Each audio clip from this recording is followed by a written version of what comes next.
జై తెలంగాణ మీటింగ్లో thank you. ఇలాంటి మీటింగ్లతో సమస్య ఏంటంటే ఆడ రెండు బావైతుంది, ఆకలి అవుతుంది మీకు కూడా.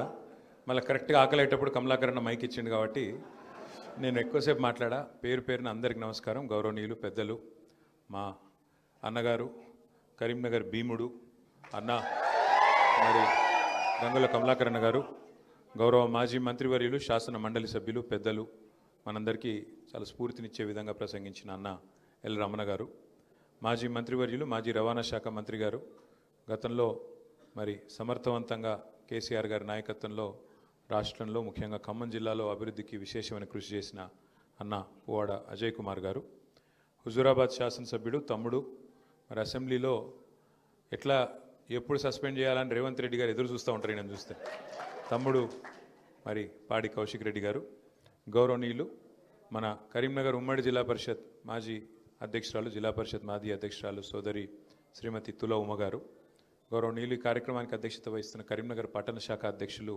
సోదరుడు హరిశంకర్ గారు, ఈరోజు మరి మిమ్మల్ని అందరినీ కూడా తీసుకొని ఇక్కడికి తెలంగాణ భవన్కి విచ్చేసి ఒక తెలంగాణ బిడ్డగా నేను కూడా కేసీఆర్ గారితో ముందుకు నడుస్తానంటూ ఇచ్చేసిన సోదరి శ్రీమతి గౌతమి రెడ్డి గారు, వారితో పాటు విచ్చేసిన సోదరుడు రోహిత్ గారు, వారి తల్లిగారికి, అట్లాగే వేదికపైన ఆసీనులైన తమ్ముడు రవీందర్ రెడ్డి గారు, జమీల్ గారు, ఇంకా గౌరవ కార్పొరేటర్లు, మాజీ మున్సిపల్ చైర్మన్లు, తమ్ముడు అనిల్ గారు, ఇంకా వేదిక మీద ఉన్న పెద్దలందరికీ పేరున అశోక్ అన్న గారు, ఇంకా అందరికీ పేరున ముందున్న అన్నలు, తమ్ముళ్ళు, అక్కలు, చెల్లెళ్ళు, మీడియా మిత్రులు అందరికీ నమస్కారం.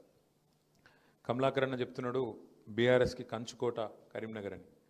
అట్లాగే మీరు కూడా గట్టిగానే సప్పట్లు కొడుతున్నారు, గట్టిగానే సీటీలు కొడుతున్నారు, గట్టిగానే మరి లొల్లైతే చేస్తున్నారు. కానీ మొన్న నాకు నిజంగా కూడా నచ్చలేదు. కమలాకరణ చేసిన పనికి ఆయనకు వచ్చిన ఓట్లకు ఆయనకు వచ్చిన మెజారిటీకి అయితే సంబంధమే లేదు. ఇంత పని చేస్తే నేను కరీంనగర్లో నేను ఒక దశలో అసూయపడ్డా. ఒకరోజు ఇక్కడను ఒక సోదరుడు మా సిరిసిల్ల కాన్స్టిట్యున్సీ ఆయన మీ దగ్గర ఉంటాడు, కరీంనగర్లో ఉంటాడు. ఏదో ఫంక్షన్కి పిలిస్తే నేను వస్తే ఆ గలీలన్నీ తిప్పుకుంటా తీసుకుపోయాడు కమలాకరణ. ఈ రోడ్డు చూడు, ఆ రోడ్డు చూడు, ఒక్క దగ్గరన్నా ఒక చిన్న నొక్కువాడ కూడా ఎంత బాగా చేసినా చూడు అనుకుంటే అన్నీ తిప్పుకుంటా తీసుకుపోయాడు. నేను అనుకున్న మనసులో అచ్చా ఈసారి కమలాకరణ ఖచ్చితంగా 40-50 వేల ఓట్ల మేడతో గెలుస్తాడని. కానీ డబ్బలు తెరిస్తే ఏమైంది మరి?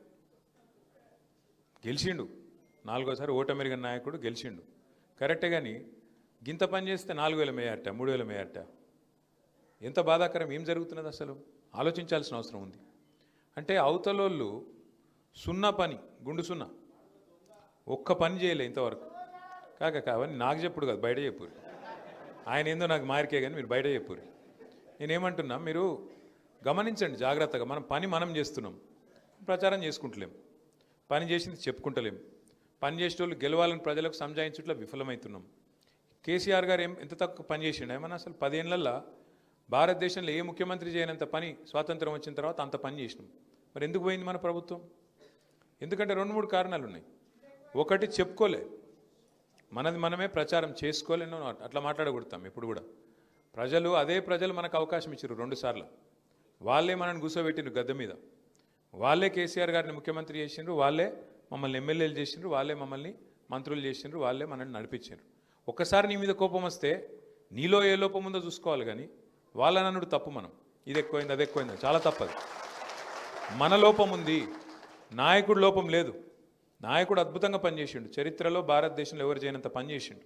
నీళ్లు తెచ్చిండు, ఇంటింటికి నీళ్ళు ఇచ్చిండు, సంక్షేమాన్ని చూసిండు, అద్భుతమైన అభివృద్ధి మీ కళ్ళ ముంగటిని చూపెట్టిండు. ఇన్ని జరిగిన తర్వాత కూడా మనకు 3,000 మెజారిటీ ఎందుకు వచ్చింది? అట్లాగే మనం 39 సీట్ల కాడికి ఎందుకు పరిమితమైనం? మనం 37% ఓటింగ్ ఎందుకు వచ్చింది? వాళ్ళకు 38.5 ఎందుకు వచ్చింది? దీని మీద విశ్లేషణ జరగాలి, ఖచ్చితంగా ఆలోచన జరగాలి. మనం అంతర్మదనం చేసుకోకుండా, మనం లోపల ఆలోచించుకోకుండా, మనం కేవలం అంత బాగానే ఉంది అని చెప్పి మళ్ళీ జబ్బలు జరుచుకుంటూ తిరిగితే అది సరికాదు. సరే, ఎలక్షన్లు వస్తాయి, అప్పుడప్పుడు గెలుస్తాం, అప్పుడప్పుడు ఓడతాం, అది పెద్ద సమస్య కాదు. కానీ ఓడిపోవడం, అవతల వాడు కూడా మనకంటే మెరుగైన వాడైతే, మెరుగైన పరిపాలన అందించేవాడైతే, లేదా మనకంటే మెరుగైన సంక్షేమం అందించే వాళ్ళైతే వాళ్ళ చేతిలో ఓడిపోయిన బాధ అనిపించదు. కానీ ఇలా ఏమైంది? కాంగ్రెస్ పరిపాలన 22 నెలల్లో కేసీఆర్ గారు ముందే చెప్పినారు తెలంగాణ ప్రజలకి, ఎన్నికల సమయంలో చెప్పినారు. 2 ముఖ్యమైన మాటలు చెప్పింది కేసీఆర్ గారు. ఒకటేమన్నారు, ప్రజాస్వామ్యంలో పార్టీలు కాదు గెలవాల్సింది, ప్రజలు గెలవాలి. ప్రజలు గెలవాలి తప్ప పార్టీలు పెద్ద ముచ్చట కాదు అనే మాట చెప్పింది. చాలా మందికి అర్థం కాలేదు ప్రజలు గెలుచుడు ఏంది అని. అట్లాగే ఇంకొక మాట చెప్పింది కేసీఆర్ గారు, మోసపోతే గోసపడతాం యాది పెట్టుకోండి అని చెప్పిండు.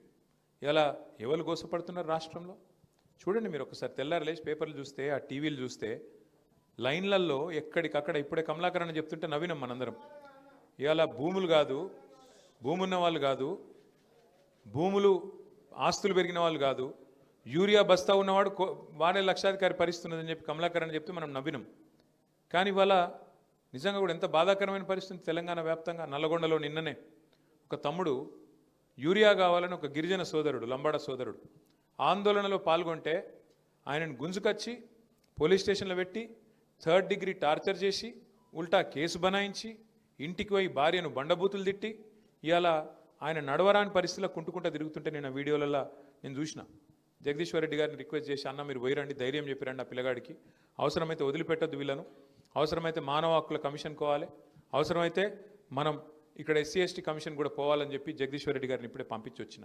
ఎందుకు వచ్చింది ఈ పరిస్థితి? ఎందుకు ఇవాళ రైతులు ఎవరైతే సుభిక్షంగా ఉండిరో ఆటో ఓనికి చెప్తే ఆటో ఓడొచ్చి ఇంటి ముంగట యూరియా బస్ తీసిపోతుండే కేసీఆర్ ఉన్నప్పుడు. ఇవాళ ఏంది మళ్ళా? నిజాయితీగా చెప్పిండు రేవంత్ రెడ్డి గారు, చాలా నిజాయితీగా చెప్పిండు. పాత రోజులు తెస్తా అని చెప్పిండు, తెచ్చి చూపెట్టిండు. చెప్పుల లైన్లు, మళ్ళీ మనుషులు లైన్లా గుద్దుకునుడు, కొట్టుకునుడు, పోలీసులతో దెబ్బలు తినుడు, యూరియా కోసం పోయి పోలీసు వాళ్ళు కొడతాను రైతులను. ఇదివరకు ఎప్పుడన్నా చూసినామా? రాహుల్ గాంధీ పెద్ద పెద్ద డైలాగులు చెప్తాడు ఢిల్లీలో, మొహబ్బత్ కి దుకాన్ అంటాడు. ఇదేనా మొహబ్బత్ కి దుకాన్? ఏది రైతులను పొట్టు పొట్టు పోలీసులు కొట్టుడు మొహబ్బత్ కి దుకాన్ అంటే ఎంత సిగ్గుమాలిన ప్రభుత్వం అంటే వీళ్ళే కదా. ఇదే రాహుల్ గాంధీ వరంగల్కి వచ్చిండు, కిసాన్ డిక్లరేషన్, రైతు డిక్లరేషన్ అన్నారు. ఏం నరికిరల్లా? కేసీఆర్ 10,000 ఇస్తే మేము 15,000 ఇస్తాం రైతు బంధు, కేసీఆర్ 2 పంటలకు ఇస్తే మేము 3 పంటలకు ఇస్తాం, అట్లాగే బోనస్ ఇస్తాం అన్ని పంటలకు 500 రూపాయల బోనస్, కనీస మద్దతు ధర మీదికెళ్ళి బోనస్ ఇస్తాం, ఎరువులు ఇస్తాం, విత్తనాలు ఇస్తాం, 2 లక్షల రుణం మాఫీ చేస్తాం. ఇన్ని చెప్పినోళ్ళు ఇవాళ ఏది నీ మొహబ్బత్ కా దుకాన్? రైతుల మీద పడి పోలీసు వాళ్ళు లైన్లకు వచ్చి కొడుతుంటే ఇవాళ అవి మౌనంగా భరించుకుంటూ ఉండాల్సిన పరిస్థితి. గట్టిగా యూరియా కోసం రోడ్డెక్కితే మొహబ్బత్ కా దుకాన్ ఏంటంటే తీసుకుపోయి పోలీస్ స్టేషన్లో కుమ్ముడు మొహబ్బత్ కా దుకాన్. ఇది కాంగ్రెస్ వాళ్ళ నీతి. ఇది ఒక దిక్కుంటే ఇంకో దిక్కు మీ కరీంనగర్లో ఇంకో పార్టీ వాళ్ళది ఇంకా గమ్మత్ దుకాణం. చూడురు మీరు అది వాళ్ళది. నిన్న చెప్పిండు మోడీ గారు, మొన్న మోడీ గారు 3 రోజుల కిందట సాయంత్రం 5 గంటలకు టీవీలలో వస్తున్నానగానే చాలామంది గుండెల్లో రాయబడ్డది. వామో మళ్ళీ నోట్లు రద్దు చేస్తాడా, మళ్ళీ ఏం చేస్తాడా ఈయన అని చెప్పి చాలామంది భయపడ్డారు. నేను అనుకున్న దబ్బన మన తెలుగు పిల్లలు చాలామంది అమెరికాలో ఉద్యోగాలు చేసుకుంటారు, చదువుకుంటారు. వాళ్ళకి ట్రంప్ వచ్చినాక మళ్ళీ ఏదో కొత్తది ఇబ్బంది పెడుతుండట, ఈ H1B అని అదని ఇదని $1,00,000 కట్టమంటుండట. దాని మీద ఏమైనా చెప్తాడేమో ధైర్యం చేసుకుని ఆఖరికి మోడీ గారు ఏమైనా ట్రంప్ మీద గర్జిస్తాడేమో అనుకున్నాను. ఏం చెప్తున్నా తెలుసా మోడీ గారు? నేను 8 ఏళ్ళుగా మిమ్మల్ని అందరినీ కూడా పీల్చి పిప్పి చేసి మంచిగా బ్రహ్మాండంగా GST 15 లక్షల కోట్లు వసూలు చేసిన, ఏది 8 ఏళ్ల కింద నేనే తెచ్చిన, పెద్ద స్లాబులు పెట్టిన, 28% గుంజిన మొన్నటిదాకా, ఇప్పుడు జర తగ్గించిన. ఇక కాబట్టి రేపటి నుంచి పండుగ చేసుకోపోరు అంటుండు.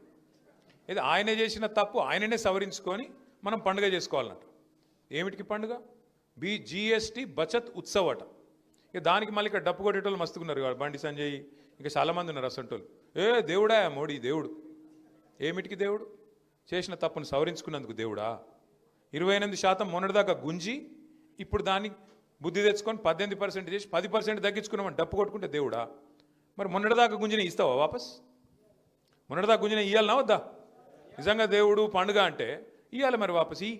15 లక్షల కోట్లు తీసుకున్నావు, నువ్వే తప్పు చేసి 28% స్లాబ్ పెట్టి గుంజి పెరుగు మీద, పాల మీద, మందుల మీద, సూది మీద, దూది మీద, అన్నిటి మీద వేసి గుంజి ఇప్పుడు అది తగ్గించి ఇక నేను పండుగ చేసుకోను. ఎందుకంటే ఎలక్షన్ ఉంది బీహార్లో ఎలక్షన్ ఉంది, గెలవాలి కాబట్టి తగ్గించినట్టు యాక్టింగ్ చేసుకుంటా, దానికి మళ్ళీ పేపర్లలో అడ్వర్టైజ్మెంట్లు ఇచ్చుకుంటా చేసుకోపోయి పండుగ.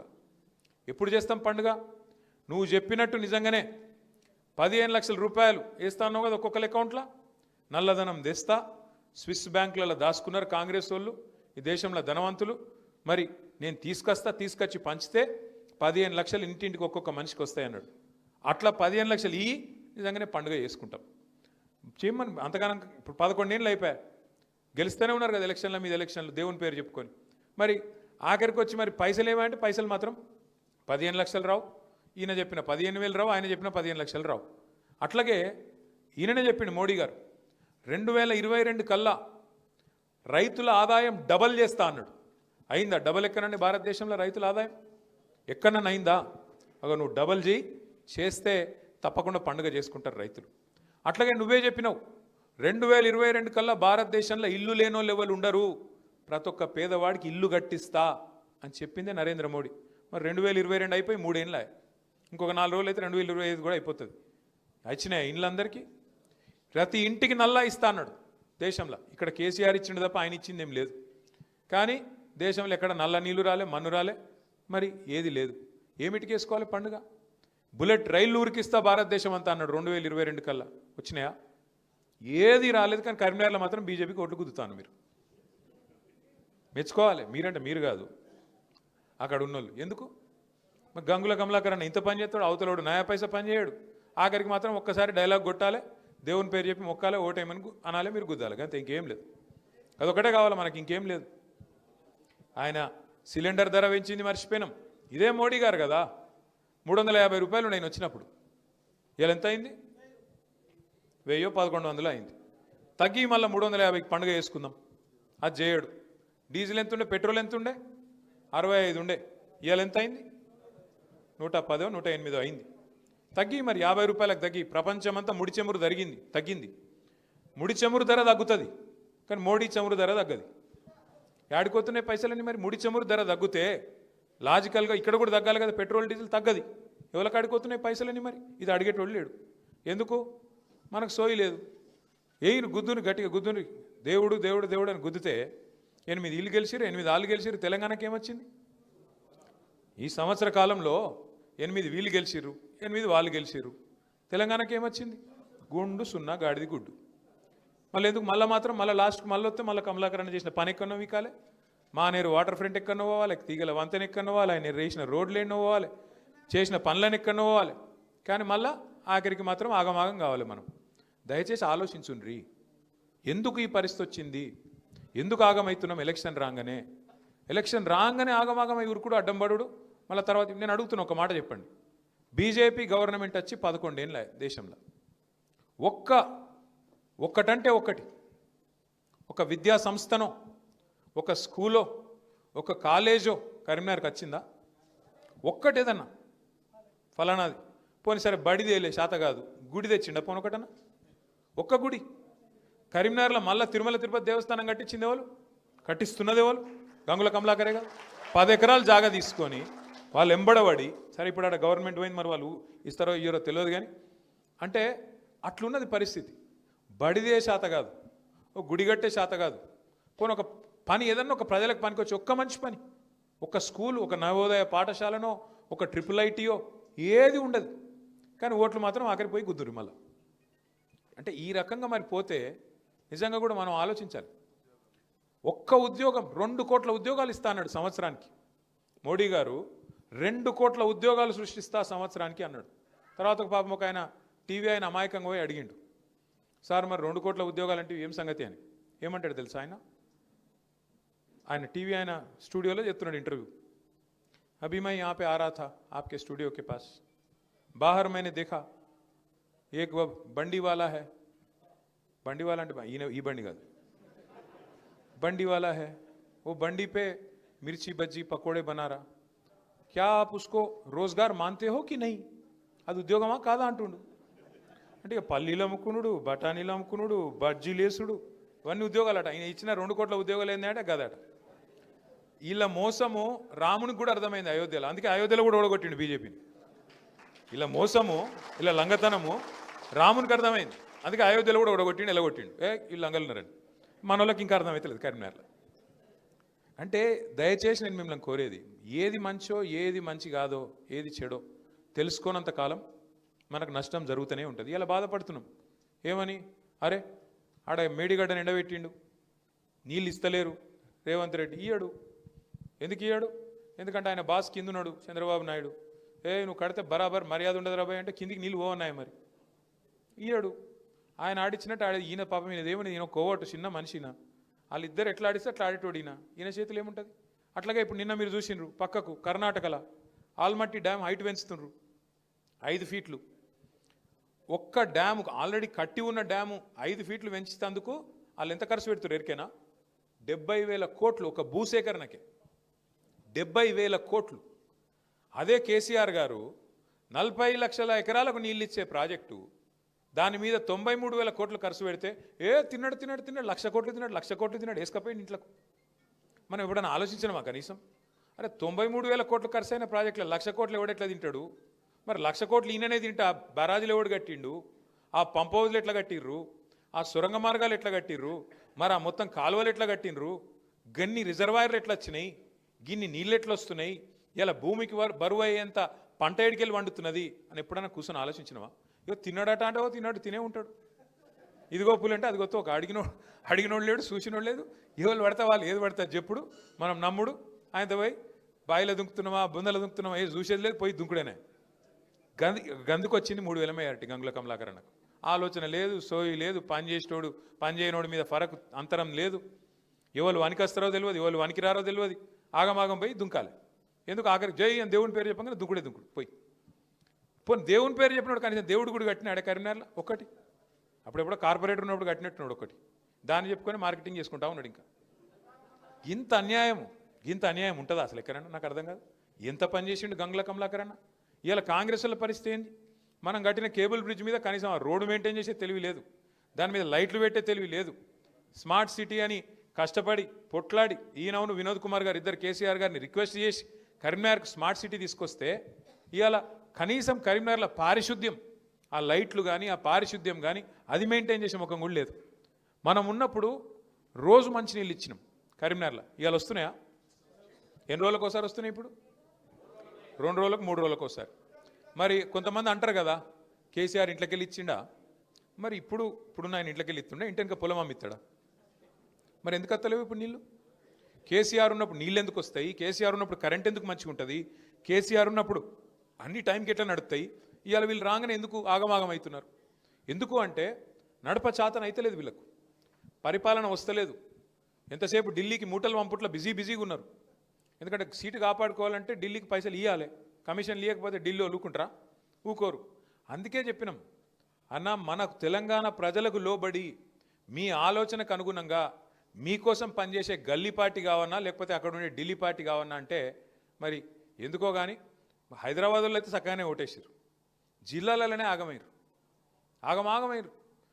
10 ఏళ్ళు చూసినాం కదా. ఇప్పుడు ఒకసారి ఒక తాప వీళ్ళకిస్తే ఏంది ఏమవుతుంది అని ఏమైనా అవుతుందా అనుకున్నారు. ఏమైంది? అలా ఎక్కడికక్కడ ఆగం. 1 కాదు 2 కాదు. తులం బంగారం అంటుండే ఇక్కడికి వెళ్ళి తమ్ముడు. తులం బంగారం కాదు, మీ మెడల మంగళసూత్రం ఎత్తుకపోతే వాడే మంచోడు, పుస్తల తాడు ఎత్తుకపోతే వాడే గొప్పోడు అంటున్నా. అంత దొంగలు వీళ్ళు కాంగ్రెస్ వాళ్ళు. కొత్తోళ్ళ వీళ్ళేమన్నా?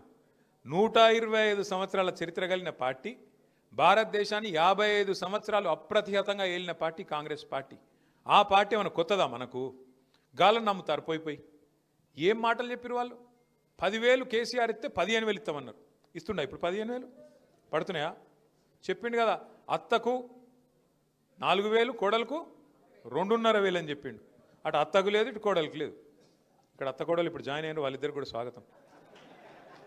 అత్తకు 4,000 పెన్షన్ లేదు, కోడలకు 2,500 రావు. ఇలా అత్త కోడల పంచాయతీ అయ్యే పరిస్థితి వచ్చింది రేవంత్ రెడ్డి గారు వచ్చినాక.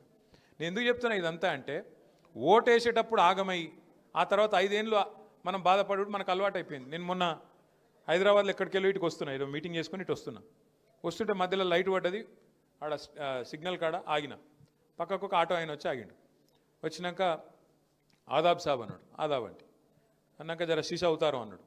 అద్దం దించితే నేను అడిగిన ఏం పేరు, క్యా నామే అన్న. మహమూద్ అన్నాడు. క్యా హాల్ హై మహమూద్ భాయ్ అన్న. క్యా హాల్ సబ్ బర్బాద్ అయ్యి అన్నాడు. అరే క్యా హువా భాయ్? क्या हुआ बहन? क्या है सब बंद हो गया, कारोबार बंद, रियल एस्टेट तमाल, हमारा ऑटो खत्म हो गया, अब पेमेंट करने के लिए पैसे नहीं है. అది అని చెప్పవట్టిండు. చెప్తున్నాను మరి క్యా కరూ మహమూద్ భాయ్, మే ఏక్ గలత్ ఓట్ కా సజా 5 సాల్ హేనా, ఒక తప్పు ఓటు 5 ఏళ్ళు కదా శిక్ష అని నేనన్నా. అంటే ఆయన ఏమంటాడు తెలుసా నాతోని, కోయి తర్కీబ్ నీయే క్యా సాబ్, ఏం ఉపాయం లేదా అంటుండు. ఏం ఉపాయం ఉంటుంది ఇప్పుడు? మనోళ్ళు ఎలక్షన్లో ఆగమైరి, ఎలక్షన్ అప్పుడు ఆగం, తర్వాత ఇప్పుడేమో మళ్ళీ లొల్లి. ఇంకా గమ్మత్ చెప్తాం మీకు. మొన్న మన అచ్చంపేట వాళ్ళు అందరూ వచ్చారు, కార్యకర్తలు ఒక 200-300 మంది వచ్చారు. నేను 28 నాడు అచ్చంపేట కోతున్నా, దాన్ని పిలిస్తేందుకు వచ్చారు అందరు కలిసి. ఇట్లే మాట్లాడుతున్నాం. మాట్లాడుకుంటే అడిగిన మీ మానకొండూరులను కూడా అడిగిన నేను, నిజంగా ఎప్పుడు పోయి ఒక మాట అన్న, నిజంగా ఎప్పుడు గుండె మీద చేసుకొని చెప్పుర్రి, పోతే మా ఎమ్మెల్యే పోతాడు కానీ కేసీఆర్ అయితే సీఎం ఉంటాడు అనుకురా లేదా మీరు అన్నాడు. అవు అని ఎమ్మెల్యేగా సపోర్ట్లు కొడుతురు. అంటే మనం ఎంత బేఖాయాలు ఉన్నామంటే, ఎంత తెలివితప్పు ఉన్నామంటే, చిన్న లాజిక్ మిస్ అయినాం. ఎమ్మెల్యే ఓడిపోతే కేసీఆర్ సీఎం ఎట్లయితాడు? ఇట్లే ప్రతి ఒక్క కాన్స్టిట్యూన్సీ వాడు అట్లే అనుకున్నాడు. మానకొండూరోడు, చొప్పదండోడు, ఉస్నాబాదోడు పోతే మావాడు పోతాడు కానీ కేసీఆర్ ఉంటాడు. ఎట్లుంటాడు? ఎమ్మెల్యేలకు వెళ్ళిపోయినాక, ఎమ్మెల్యేలు 60 దాటపోయినాక కేసీఆర్ గారు ఎడికెళ్ళవుతారు. మెయిన్ తప్పు గది చేసినాం. మనం కూడా ఏమనుకున్నాం, నేను ఒక్కరిని దానిలాడిపోతే ఏమవుతుంది, గంగుల కమలాకర్ అని గ్యారంటీ 40,000తో గెలుతాడు అని చెప్పి సాపుకొని అన్నారు. వాస్తవం. పనులు చేయించుకున్న వాళ్ళు, చేయనోళ్ళు, నేను ఒక నన్ను విలువలే గారు ఆరదు అట్లా ఓంగ కమలాకర్ అన్నకు నేను ఇట్లా అన్నా, ఇట్లా ఆయన ఇట్లా అనలే, అదొకరి కోపం. నేను 10 సార్లు ఫోన్ చేసినా ఎత్తిండు, 11వ సారి ఎత్తలే, అదో కోపం. నేను మా ఇంట్లో దావత్కు పిలిచినా రాలే, గదో కోపం. అన్ని చిన్న చిన్న కోపాలు, తాపాలు. దాంతో ఏమైంది, మనం అలసత్వం చేసినాం. ఏమైతే అని మనం అనుకున్నాం. అవతలోడు హుషారుగా ప్రజలకు ఆశ పెట్టిండు. నువ్వు ఇది ఇస్తా, అది ఇస్తా, అల్లం ఇస్తా, బెల్లం ఇస్తా, తులం బంగారం ఇస్తా, అట్లా ఇట్లా ఇట్లా అట్లా అని చెప్పి ఆయనతో తిమ్మిని బమ్మిని చేసి 1.8% ఓటుతో గెలిచిండు. గెలిచినాక ఇప్పుడు గమ్మత్తున్నది పరిస్థితి. రేవంత్ రెడ్డికి పాపం ఇదివరకు మంత్రి చేసిన పని లేదు, ఆయనకు ప్రభుత్వం నడిపే సోయి లేదు, తెలివి లేదు. వచ్చుడు ఏమన్నాడు సెక్రటేరియట్లో మొదటి రోజు, ఇక్కడ నేను లంకెమిందలు ఉంటాయనుకొని వచ్చినా, లేవు. లంకెమిందలు ఉంటాయి ఆ సెక్రటేరియట్లు ఎక్కడన్నా? ఎవడు తిరుగుతాడు లంకెమిందల కోసం?